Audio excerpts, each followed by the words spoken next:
Aloha! I'm Dr. Kelsey Becker here at the Hawaii Naturopathic Retreat, and I'm going to show you how to make kale chips at home.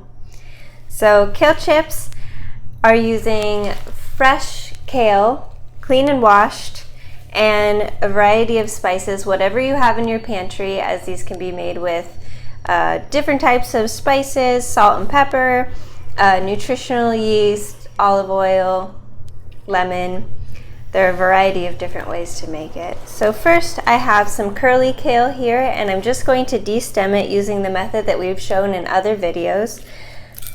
I just slide my hand across, remove the stem, and save those for later because we can use the kale stems in a stew later on. And then I like to break these up into kind of like chip-sized pieces, whatever size you desire. So break some of those up, just using our hands to get kind of more of like a rough edge. So that is that.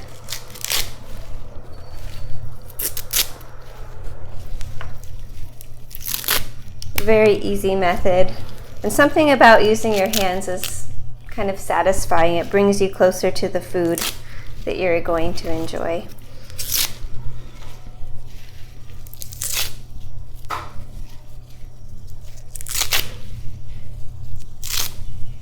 Alright, so we'll just break those up, and I'm putting them into a large bowl because we're going to use the massage technique that was shown in another video.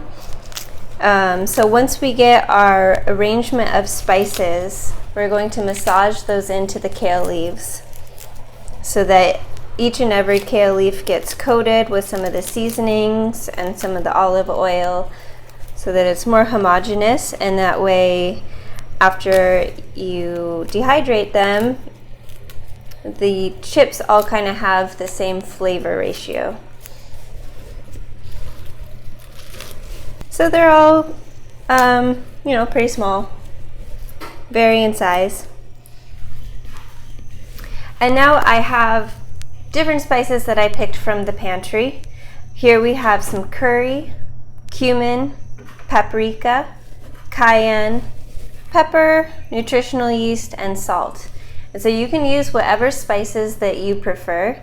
Today I'm going to make a little bit of a blend with, I think I'm going to use some lemon. So I have a fresh cut lemon here, some olive oil, salt.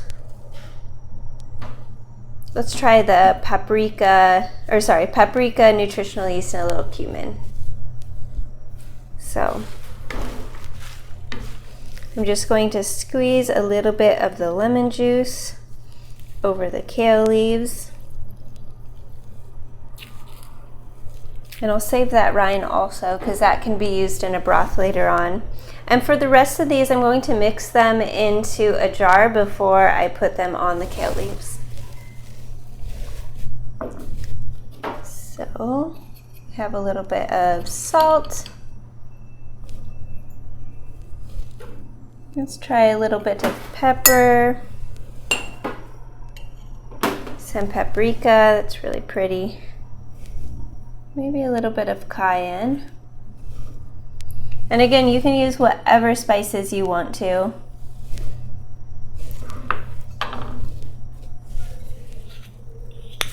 This is organic, cold pressed olive oil.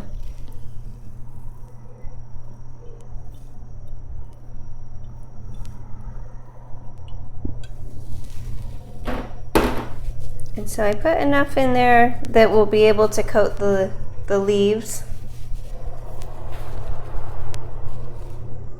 It smells really good. I'm going to add just a little bit more of the cumin.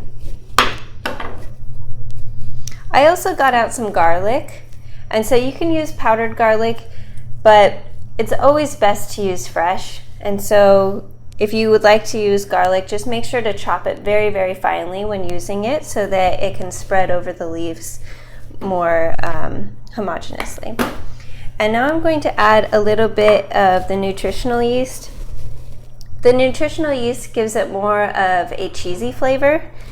Some people like for it to have kind of like a nacho cheese type of flavor, and this can do that. I've also experimented with mixing in a red bell pepper, and that can help increase the flavor. The paprika does a nice job of that too. So here I have my mixture, and I'm going to spread that over the leaves.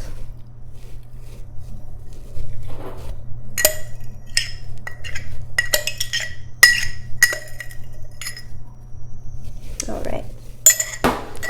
And then I'm simply going to toss them around and try to get them all coated with the olive oil. Once they're coated with the olive oil, you can add a little bit extra of the spices, because those spices will then kind of like stick to the oil that's on the leaves. And so I think I might do that just to give them more flavor.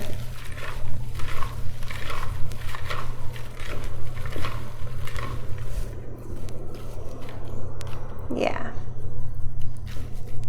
I'm going to add just a tiny bit more of the nutritional yeast, and now my hands are a little messy.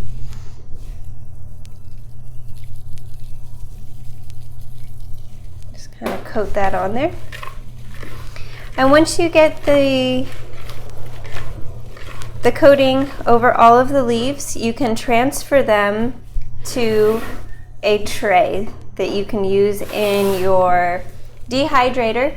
If you don't have a dehydrator, you can use just a regular oven tray. And so here I have the tray for the dehydrator.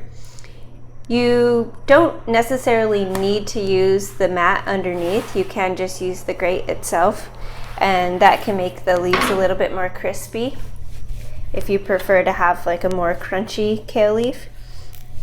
And so you just want to spread them out so they all have enough space.